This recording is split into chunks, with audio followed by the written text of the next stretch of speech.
What's going on, guys? This is Sergeant Merrill here, and this is the third episode of Pardon the Dashboard, also known as PTY. Now, why is it called PTY? It's because the button on your Xbox controller that is associated with going back to your dashboard, and more importantly, it sounds better than PTD. You know, which kind of sounds like a disorder or sexually transmitted disease if you ask me. But before we get started, I want to take a second to let you guys know that the PTY series is a bit of a traveling show. And it often goes to generous channels like Cuphead Gaming, Caught Ups 24/7, that have more subscribers than myself, but it isn't exclusive to those channels. So if you're a fan of this series, be sure to subscribe to my channel, follow me on Twitter. That's the best way to make sure you don't miss any episodes. But with me today, I have fellow YouTube commentators Larry Legend, Verbal1781, and Mr. I Try Hard. Why don't y'all go ahead and take a second and introduce yourselves. What's going on, guys? Larry Legend here, and I make YouTube videos like everyone else, but I don't take myself seriously because I'm not good. I love that, because I'm not good. Hey guys, what's going on? I'm Verbal1781, and yeah, I also happen to post a little bit of YouTube gameplay every once in a while. Alright, I guess it's my turn. My name is Mr. I Try Hard, and I don't know what the fuck I'm doing on this chat. All right, awesome. He literally doesn't know, guys. We literally told him like 10 minutes ago, be like, hey, man, pop in the chat. This is what's going to happen. Canadian. Just one word, Larry? Just Canadian? Yep. Yeah, Yes, that's me sir. too, actually. Oh, God, stop doing that. So how'd you guys get started into doing YouTube commentaries? How'd that come up? Well, basically, I bought a PVR in the hopes that I could pull out some epic gameplays, and that failed miserably, so I just decided to record half-decent gameplays and just let my personality show through. Awesome. I actually did it for, like, I got myself an iPad, and I was like, I'm not going to fucking pay $20 for a film, or like $5 every time I want to rent a film and watch on my iPad. That sounds retarded. So I started looking at, like, how you could record video off of, like, your cable box and put it onto, like, a digital file, so I could put it onto the iPad. And then halfway through, it was like, great for recording gameplay on your videos. I'm like, that's how those guys do it. And yeah, that's the rest, as they say, is history. Yeah. Well, I did it for the chicks. I wanted to get laid more often, and looked it up on Google. They said, you know what, capture your Call of Duty gameplay and post it on YouTube. So I've been doing it for about a year now, and to be honest, it's not really working. But you know what, I'm sticking to it. Perfect. Awesome, man. Well, anyone that's watching this show right now might be like, why the fuck do you have 4 people on the same video on YouTube? It's a little bit of a clusterfuck, but you guys play together almost every night. And you're part of a what do you call it, clan? Or, I don't know. But it's called the FNGs, and you also have a really great podcast that I actually listen to on the way to work, and you know, while I'm taking a shit. So I'm really familiar with you guys. But what made y'all start that podcast, and where would you like it to go? Tryhard actually came up with the idea to start it. So Tryhard, why don't you talk about like what your idea was there, because it was all your inspiration, dude. All right. Well, what I wanted to do was I wanted to grow my channel, of course, like every other YouTuber we did, and realize that, you know, since there are too many people out there and so many commentators, that the only way to distinguish yourself was to start something new, like a podcast. There aren't very many podcasts around, so I got my good buddy Verbal to. Well, I actually asked him if he wanted to start a podcast. He said, yeah, that's cool, but we need a third person because, you know, 2's not enough. So we came up with Larry Legend. I guess that's just how the whole podcast got started, man. That's cool. That's cool. And where do y'all see it going from here? Like, what's the goal with it? The moon, bro. No, like literally, we're all gonna move to the moon, and we're gonna do the podcast from there. That's where we're going with it. Awesome. All right. We figured we'd set our goals pretty high. So, no, honestly, my goal was to meet a bunch of cool people in the community that, like Tryhard said, like you would never meet if you tried to do comms with them or like play with them and be fanboyish. And we were like, you know, if like I bought into it as soon as Tryhard came to me. I was like, dude, that's a fucking rocking idea. I'm down. And you know, if anything, the goal was to meet up with them. And we did it. PAX was literally this past weekend. We all got back last night, and that was fucking epic. I'm not gonna lie. All right, we're gonna hit up that topic later. But I also know that y'all have had some big-time guests on that podcast. What are some of the guests that y'all have had? Well, we got our first shout-out's got to go to Onslaught. He was our very first guest, which was epic. Oh, yeah. We've had Woody's Gamer Tag.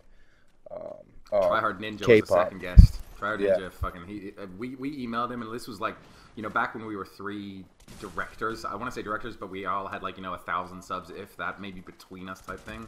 And No, we I emailed him just going, literally hit my 1,000 subs, so you're wrong. yeah. Well, no, I mean back at the point in time. Back then when we emailed him, we were nobodies. So we still are nobodies, but it's at that moment it was kind of like, hey, would you mind doing this for us? I don't know. We're just these small guys. And Tryhard Ninja was like, fuck yeah, man, that sounds awesome. I'm down. So that was pretty cool of him. That's cool, guys. The link for that podcast is going to be in the description of this video.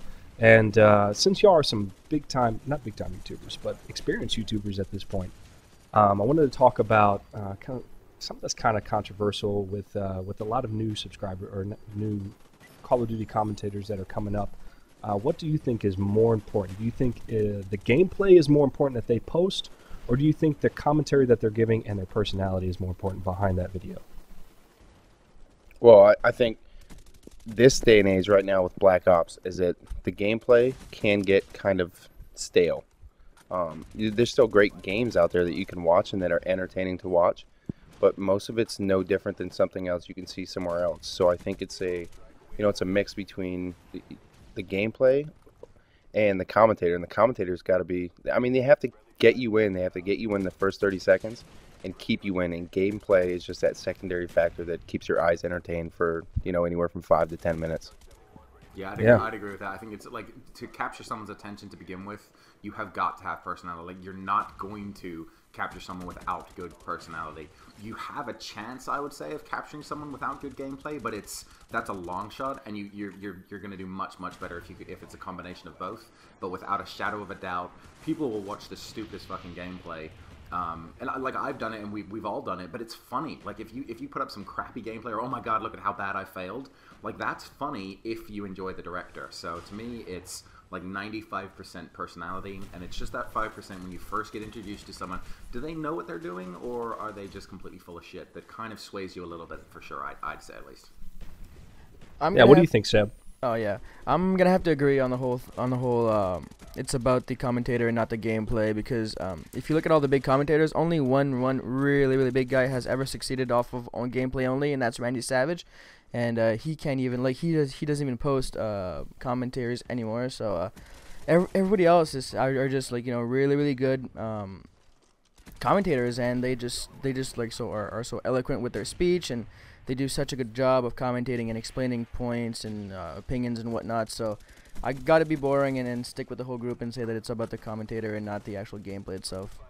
See, I think it might when you first start out. I think it really depends on your gameplay, because people don't know who you are yet. So I think in that first couple months that you're starting out, I think your personality is going to be a big part of it. But if you suck at the fucking game, then they might be like, well, why am I listening to this guy?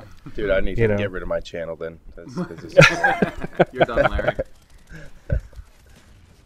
But yeah, we're going to move on to the next topic, because the last topic I believe is going to take a little while. But this next topic is some Let's Play lashback that is coming back from gaming developers. And for any of you out there who enjoy watching Let's Play commentaries, Let's Play videos, or if you do them on your own, this might concern you. Dragon Age 2, the developers of that game, have put out some strikes on some YouTube channels for doing Let's Play content based off of content in the videos that is giving away the storyline. Do you guys think that's fair, or what's going on with that? Well, I mean, I guess I can understand the point of their statement behind it, like saying, "Oh, you're totally going to give it away." But if you look at the Call of Duty community by itself, there's maybe 1,000 commentators. There's maybe 500,000 to maybe 1 million subscribers. I mean, my numbers could be way off, but I don't think it's much more than that. But there's 14 million copies of the game sold, right? So there's 13.5 million other people that have never gone on to YouTube to watch a game, whether it's Call of Duty or anything else. Okay, so I'd go in a little bit of a different direction. I think I agree with you for the main part. I think so. Here's an interesting concept. You guys know, they give away books for free, and they give away music for free, and this whole sort of music bullshit, music on downloadable sites, Rhapsody and and all the rest of it. And then they found that Yeah. that's tearing apart the music industry, right? Well, that's like your music industry exec just automatically jumps to us and goes, "You can't steal from me. This is ridiculous. This is my, content. Blah blah blah." And then when someone actually went out and did some research about it, and the first few bands that started saying, here's our content, listen to it, enjoy it, and it's for free, and you can download it here. You can also buy it on iTunes for whatever else. Basically, what that came out and did was that you would find more support for that band. Simply because they had done that, and they started making more money by giving away their stuff for free. And books it's the same concept. When you start giving away your book for free on Amazon, on your Kindle or something, you'll actually find across the world people hear about that, and it's a good marketing strategy. It's free advertising. It is. Yeah. So it's like, to me, it's stunning that they wouldn't want to do that, but it's also And who actually finishes a Let's Play series of a 40-hour game? totally right. If game developers stopped trying to put strikes on people's channels for doing Let's Plays and actually started maybe not like giving them money or whatever, but like encouraging them, like maybe give them like a copy in advance to like do reviews and stuff like that, and actually playing the game and judging it if they got good games and like they're confident in their product, then I don't see why you would want to like ruin somebody who's actually promoting your game. So I'm totally against the whole striking Let's Play channels. I just think it's ridiculous in my opinion. Yeah. Definitely. Yeah. Well, I'm glad you guys feel that way, man, because I'm doing a Let's Play of Dragon Age 2, and that pretty much blew that shit out of the water. But, all right, guys, so you all went to PAX, am I right? Correct. Yes, sir. Oh, shit. Okay, so I got to ask, guys, what was the most amazing thing that you saw at PAX? Wow. Mrs. You know what? Chobot. Well, first, before we start, for anybody that doesn't know, you should, but if you don't know, PAX is the Penny Arcade Expo. It's a gaming convention, and it was held in Boston this year. Yep. But go ahead and tell me what y'all's experiences were there.